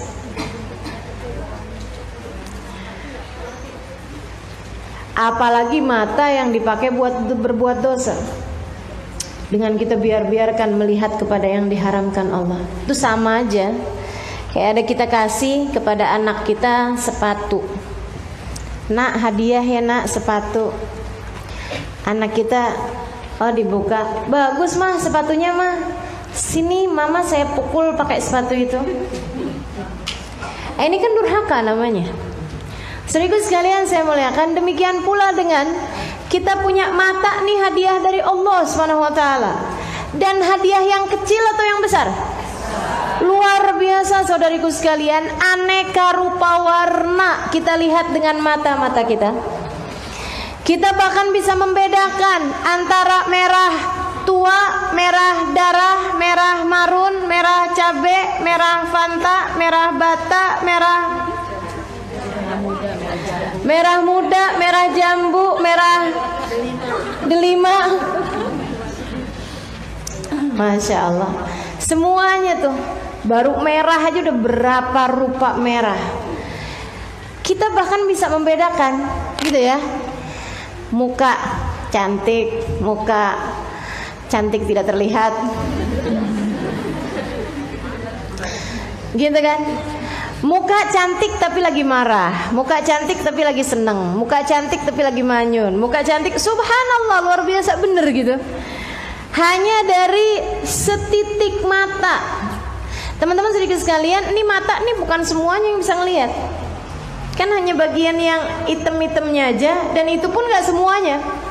Hanya satu titik tengah-tengah itu aja, kecil segitu. Tapi subhanallah, luar biasa, dengannya kita melihat keindahan semesta. Dengannya kita dapat membaca Dengannya kita dapat mengeja alam semesta. Dengannya kita bisa merasakan keagungan, keajaiban yang luar biasa. Maka teman-teman saudariku sekalian, nih yang ngasih kepada kita mata nih, pesan sama kita, tundukkan pandangan kalian dari yang haram. Masa dia yang udah ngasih segininya, kemudian dia ngasih perintah segitu doang kita tidak laksanakan? Maka saudariku sekalian, satu alasan kenapa kita harus menundukkan pandangan kita, menjaga mata-mata kita, adalah karena Allah memerintahkan. Allah kasih perintah buat kita tundukin mata. Apalagi dijanjiin sama Allah, yaghuddu min absarihim wa yahfadhu furujahum. Kalian kalau jaga mata, kalian bisa jaga farji. Kan gitu ya? Jaga mata, kemudian jaga farji. Dzalika azkalakum. Ini lebih baik bagi kalian, lebih suci bagi hati kalian. Masya Allah. Jadi semuanya bermula dari mata, kemudian turun ke hati. Maka yang pertama, kenapa kita harus melaksanakan, harus menundukkan pandangan? Karena Allah Subhanahu wa ta'ala memerintahkan. Perkara yang kedua, saudariku sekalian yang saya muliakan, matanya ini amanat dari Allah Subhanahu wa ta'ala, titipan dari Allah. Allah perintahkan. Yang kedua, karena kan amanat dia. Allah itu kasih kepada kita mata bukan melulu sebagai hadiah, tapi juga sebagai amanat. Kita kalau dikasih amanat dari orang yang kita muliakan, kayak gimana coba kita jagain amanat tersebut? Guru kita nitip sama kita barang, buku misalnya, bolpen misalnya, tolong ya jagain ya, tolong ya jagain ya.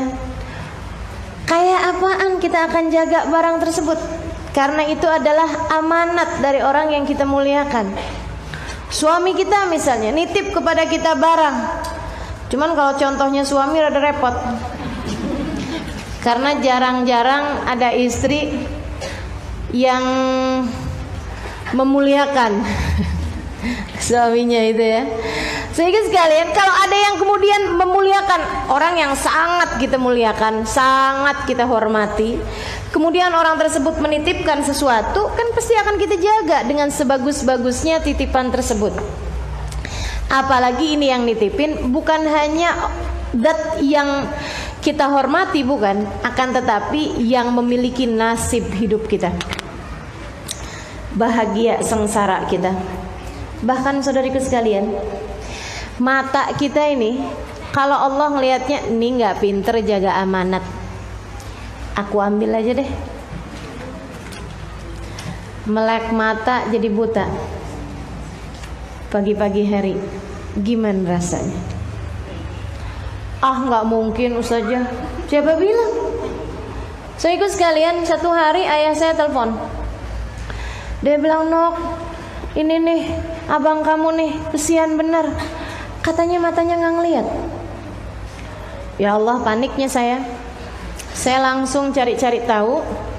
Saya ikut sekalian, langsung dibawa ke rumah sakit Jakarta sini, diperiksa-periksa sama dokter.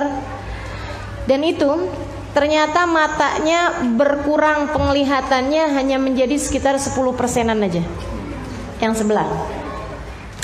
Dia kemudian di laser, di ini, di apa segala macam gitu ya, dan akan mudah-mudahan akan kembali penglihatannya yang sebelah itu dalam kurun waktu yang sangat lama. Saya tanya, kenapa dok? Kata dokternya, virus ngerogotin mata, dan hitungannya hanya beberapa jam saja. Dan kalau nggak segera cepet-cepetan di laser atau diapain, akan berpindah menular kepada yang sebelahnya dan akan membuat kebutaan hanya dalam hitungan jam. Saudaraku sekalian saya muliakan, Allah ngasih kepada kita mata. Dan inna lillahi wa inna ilaihi rajiun. Semua adalah milik Allah dan hanya kepada Allah lah kembali. Semua milik Allah dan hanya milik Allah lah kendali terhadap sesuatu tersebut. Yang artinya kalau Allah SWT bilang, nih anak gak pinter jagain matanya, ambil aja deh lagi biar gak banyak dosanya. Kemudian mata kita menjadi buta. Mungkin apa nggak mungkin? Mungkin banget. Maka saudariku sekalian yang saya muliakan, jaga mata. Yuk belajar buat kita jaga mata kita, agar kita dapat menjalankan amanat sebagaimana mestinya, agar Allah Subhanahu wa taala menambahkan mata tersebut kepada kita sekalian ketajamannya, bukan nambah bilangannya ya, tumbuh mata sini gitu enggak, tapi menambah ketajamannya, sebab Allah Subhanahu wa taala mengatakan la in syakartum la azidannakum. Kalau kalian syukuri, niscaya akan aku tambahi. Teman-teman sekalian, ada orang-orang pernah nanya sama saya, Ustazah nggak pakai kacamata lagi? Karena beberapa tahun yang lalu teman-teman lihat saya pakai kacamata. Ini jadi pertanyaan semua orang nih kayaknya ya. Subhanallah, saya itu pakai kacamata dari sejak umur saya 19 tahun. Pakai kacamata terus aja gitu. Ketika saya pulang ke Indonesia umur 22 tahun, saya sempat nggak pakai kacamata. Tapi kemudian 23 tahun ya, umur 23 tahun, saya nggak pakai kacamata, tapi kemudian sakit kepala hampir setiap malam. Saya periksa, saya pikir apa nih gitu, kenapa sakit kepala terus, serem-serem juga, ada apa gitu di kepala saya. Tapi terus ada seorang teman bilang, kan Ustazah dulunya pakai kacamata, barangkali mungkin karena ini nih matanya. Saya periksa ke dokter mata bilang iya, ini terlalu lelah matanya, jadi kayak dipaksa lebih dari kapasitas dia gitu. Jadi akhirnya saya pun kemudian bilang, ya udah dok, kalau gitu kasih saya vitamin aja. Dia bilang nggak bisa, kamu harus pakai kacamata dan nggak boleh dilepas kecuali saat tidur. Ya udah, dengan terpaksa saya pun kembali pakai kacamata. Seneng sih, kelihatan rada pinter.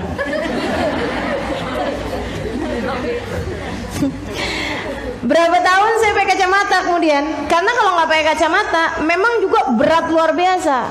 Kayak baca sesuatu tuh hanya beberapa lembar udah capek matanya gitu.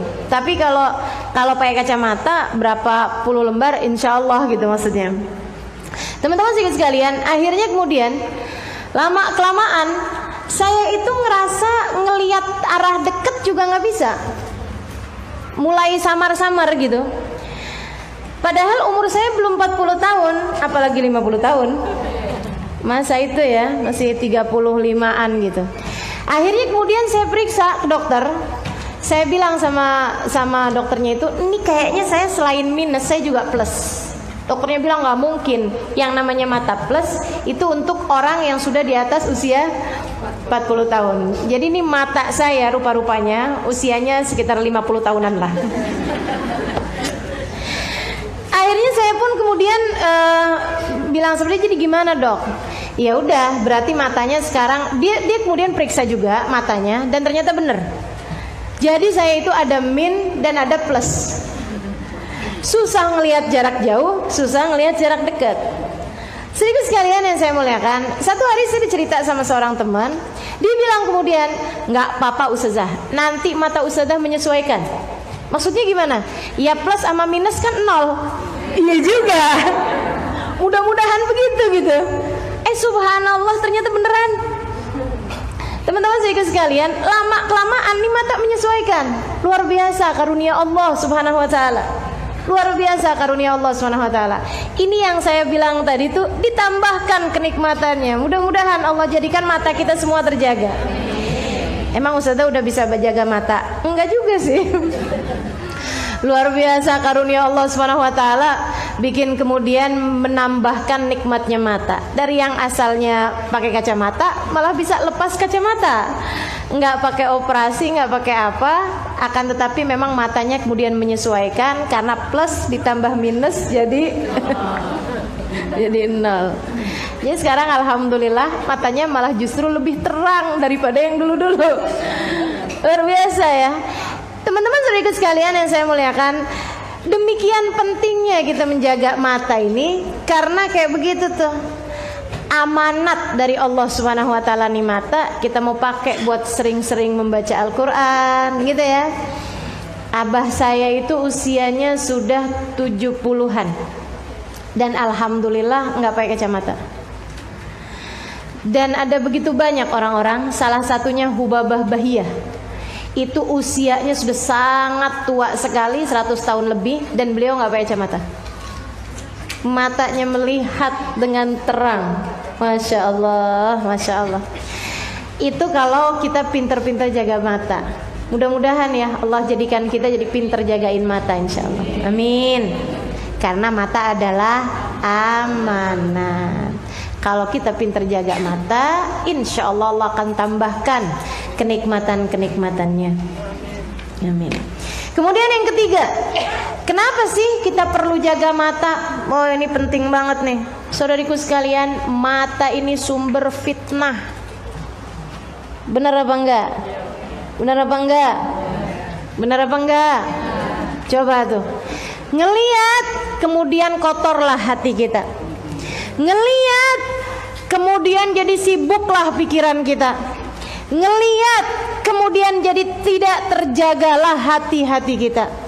Makanya judulnya, tundukkan pandanganmu, lapanglah hatimu. Sebab berapa banyak kita melihat sesuatu yang kemudian menjadi hati kita sempit, yang membuatkan hati kita jadi sempit.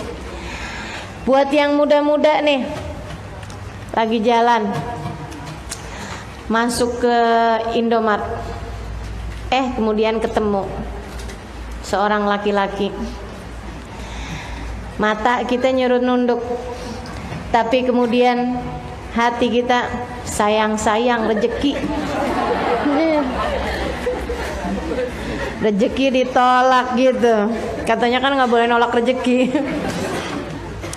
Akhirnya kita jadi ngelihat. Ini adik-adik ini ya, saya rasa ini udah bukan lagi masalah buat ibu-ibu. Tapi kalau ternyata masih jadi masalah buat ibu-ibu juga, karena hati tak pernah tua, jiwa selalu muda. Teman-teman saya sekalian, akhirnya kemudian, ya ampun cakepnya, Allah gantengnya, gitu ya.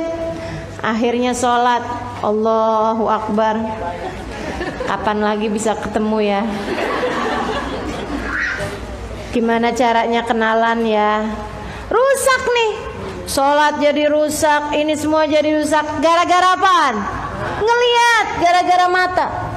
Karenanya kemudian kita perlu jaga mata, teman-teman saudaraku sekalian. Kenapa? Karena ianya adalah merupakan sumber fitnah.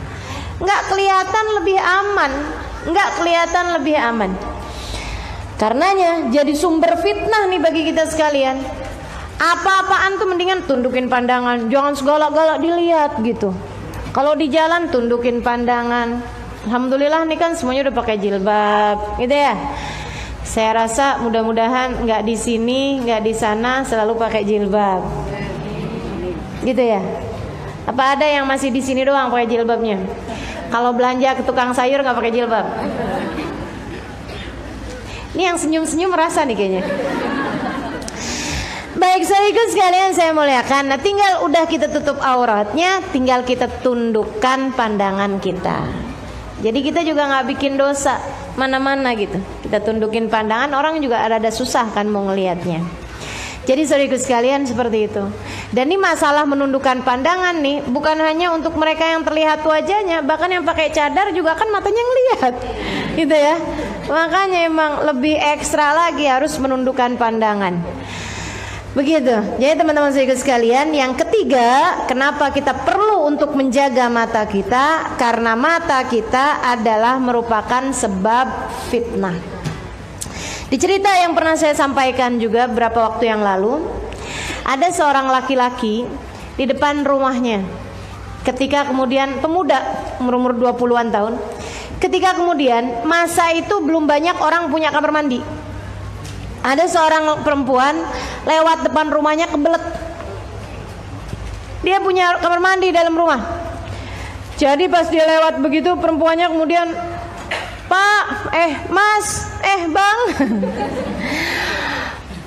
ainal hammam, di mana sih kamar mandi?" Katanya gitu. Kata laki-laki tersebut, "Nih di rumah saya punya kamar mandi." "Oh, boleh numpang nggak?" "Iya silakan aja." Masuklah perempuan tersebut. Ketika masuk, perempuannya ini memang nggak bisa jaga diri, dan laki-lakinya nggak bisa jaga pandangan. Si perempuan kemudian lepas kerudungnya, lepas penutup wajahnya, lepas baju luarnya, tapi masih pakai baju, bukan baju dalam yang itu doang, bukan. Maksudnya ada, iyalah gitu ya.